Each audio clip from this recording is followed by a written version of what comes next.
Our next speaker is Perry Timms. It is an honor for me to introduce Perry today. Perry and I became friends almost about 3 years ago. Uh, Such an amazing man. I don't even feel like I really need to read this bio, but he's just a truly beautiful person. Perry has his own business, and that is called PTHR. He's an 8-person global micro consultancy agency setting out to create better businesses for a better world. Perry is an international 2 times TEDx speaker, plus an adjunct professor, visiting fellow at 4 UK business schools, a LinkedIn learning instructor, and a fellow of the RSA. He has 2 books under his belt: Transformational HR, which I have a personal autograph copy. Thank you so much, Perry. And was in Amazon's top 30 HR sellers shortly after being released. And his second book is called The Energized Workplace, which was released in August 2020. If you do not have these books, you need to have them on your shelf right now. Perry is a chartered member of CIPD and a 2017-2019 member of HR Magazine's HR Most Influential Speakers. My honor, my privilege, my pleasure to listen to Perry share his kindness story on Change the World, Change the Story. Thank you, Judy. Wow, that's got me going. And then on top of that, listening to Jacqueline's second time is still way more moving than I was prepared for. So thanks for being part of this. I often look at these events and kind of think I'm such a fraud because the acts of kindness that other people have demonstrated are way sort of eclipsing anything that I could even dream of doing. So the organization I run has a strapline. It's called Better Business for a Better World. But for today, I'm going to change that strapline to become Better Business for a Kinder World. And it's transforming teams and the way they operate to help people flourish in their work. So there's definitely something in what we're trying to do that is about a kinder workplace. So I'm going to talk to you a lot more today about this concept of self-management, which has kind of gripped me and occupied me for a number of years. And I've come to realize that I've got a hypothesis, and it's this: that self-managed organizations and teams are the only true kind way to do business and make it sustainably successful. Why do I say that? You may know a very famous story of a submarine commander, David Marquet, who went onto a submarine and he turned over the control of the submarine to the submariners and not him. It's called Turn This Ship Around. And he has this saying, which I absolutely love. It's fix the system, don't fix people. And if we look at management science, if we look at all the systems that are inculcated in the world of work, they're all about fixing people. We don't need fixing. We need the system around us to be a kinder place to be. And absolutely, we won't need fixing. But that system, let's just look at that system. It's profit at any cost, no matter what, whether it's damaging to people, communities, and the planet. That's not good enough. Performance in the workplace is based on myths and pseudo-scientific algorithms hinging on financial value. Where's the kindness measures in workplace? Management itself is based on distrust, parent-child dynamics, and an inability to unleash people's potential. That's a crime against humanity, not management. And then purpose and meaning in the world of work has given us a sense of hope, but has become conflated, if not ignored, in favour of growth charts and these indeterminable success levers we all seem to worship. So on that hypothesis, I say that self-management is the only way to fully switch on the consciousness genome in people. Now, you may know Scott because he's part of the organising team at KindFest USA 2020. He has this fantastic pack of cards here to help you learn and pass on. And I've got one that I've picked out, and it's called Superpowered. And on the card, it's in the engage section. It says, pass this card to a colleague and inform them what you believe their superpower is, e.g. supersonic listening or force field, dealing with tough challenges. When was the last time you said to a colleague, you've got a superpower and here's what it is? That act of kindness could potentially reframe their entire working day and working world.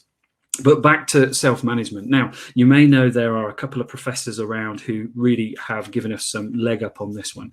The first one's Amy Edmondson and her fantastic concept of psychological safety. So she teaches at Harvard Business School. And then you've got INSEAD's Professor of Organizational Psychology, Michael Y. Lee. They did some research in 2017 looking at self-managed systems over hierarchical ones. And what they've come up with is that the hierarchical systems just do not serve humanity anyway, and they're not even business efficient at times of chaos. The pace of change, technological advancement, and our search for meaning are not serviced by hierarchical conditions. So therefore, how do you disassemble the hierarchy? You create a self-managed enterprise that's flatter and more conducive to people working with each other with intent and with skill and with wisdom that comes through it. Now, I did a Google search on organizations that are kind to their employees. It recorded back about 228 million returns, but not one of them I could find the word kindness in. It was all about engagement, or it was about best companies. We haven't even got the word coming through in searches properly. So there's something wrong in company structures for that.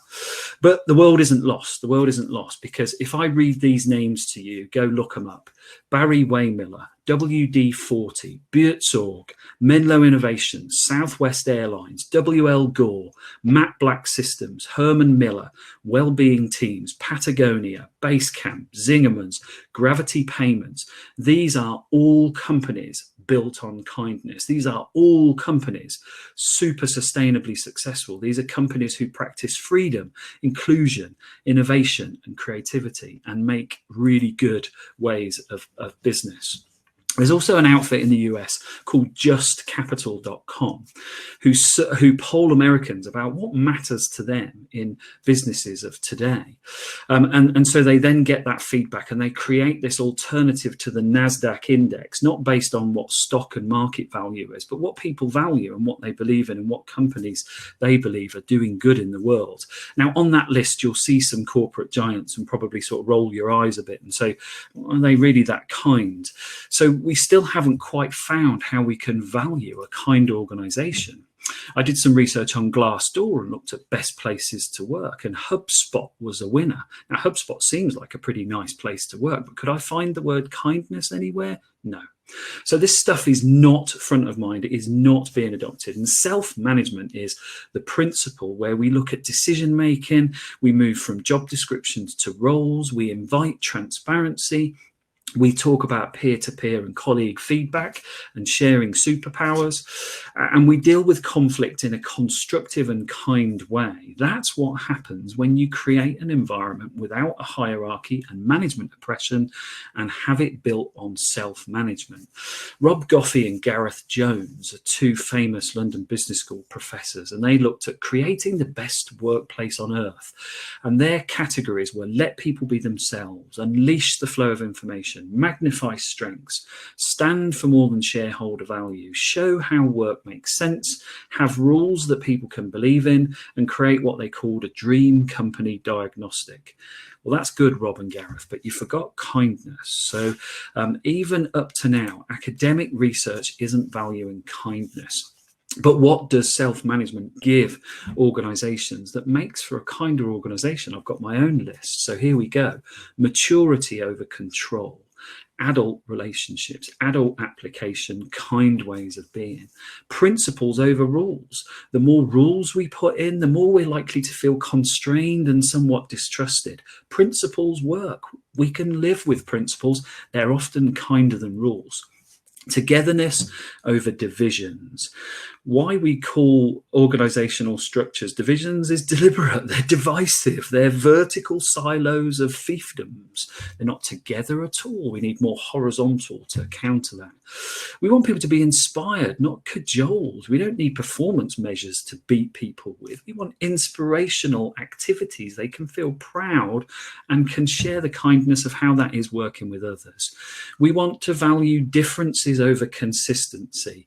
Oscar Wilde once said, the last refuge of the unimaginable is consistency. We need differences, difference of background, of mental capability, of outlook on life.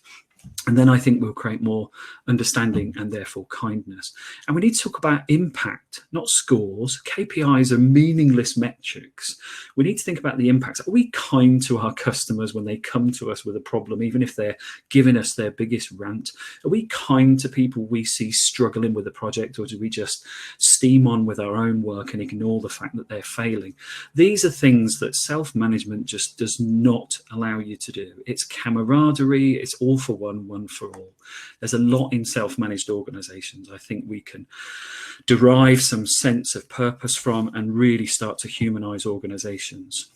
So I'm going to leave you with a couple of quotes, because I've been reading Scott, and Kirsty will like this. I've been reading Scott Sydney Banks and a lot of his work on philosophy and the psychology of us. And he's come up with a few choice words I'll kind of share with you now that I think are manifest in self-management. All feelings derive and come from the power of thought. Now, if I take away self-management for a second and go back to hierarchical organizations, these organizations are not structured for thought. They suppress thought. They are all about compliance and mechanistic routines. How can we create places of kindness when people aren't even allowed to think for themselves? So Sydney, I'm backing you on that one. And then the most powerful thing I think I've read from Sydney is that love and understanding harmonize the mind of humanity to its true inner nature. How on earth can we understand ourselves when we're a number and a routine and a job description, when in self-management we blow that out of the window and we say, you are you with your imperfections, and so are your peers and colleagues, and you work together and you collaborate and you share and you understand how you work best, where your optimal sense of direction and trajectory is, and help each other out in the process.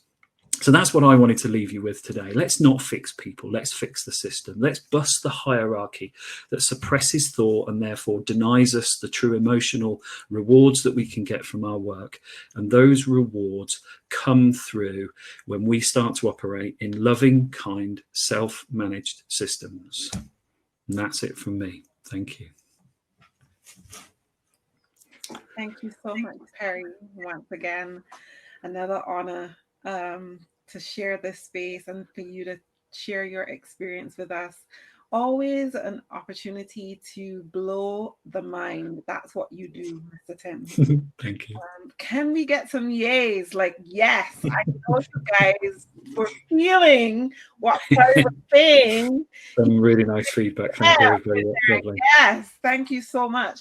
I truly believe that every time you encounter a space and you talk about, especially with KPIs, like they truly are unnecessary. When you talk about fixing the system and not people, and recognizing that people will be people, like I always remember the phrase, and maybe because I have kids, Dr. Zeus, you are you, that is truer than true, believe that there's nobody newer than you. And totally right. when you take those things on, you recognize that there are things you accept as a human. The human experience, nothing beats that. When you put systems in place that stress people out, it makes it a lot harder. But you, totally right. Thank you so much. Thank you.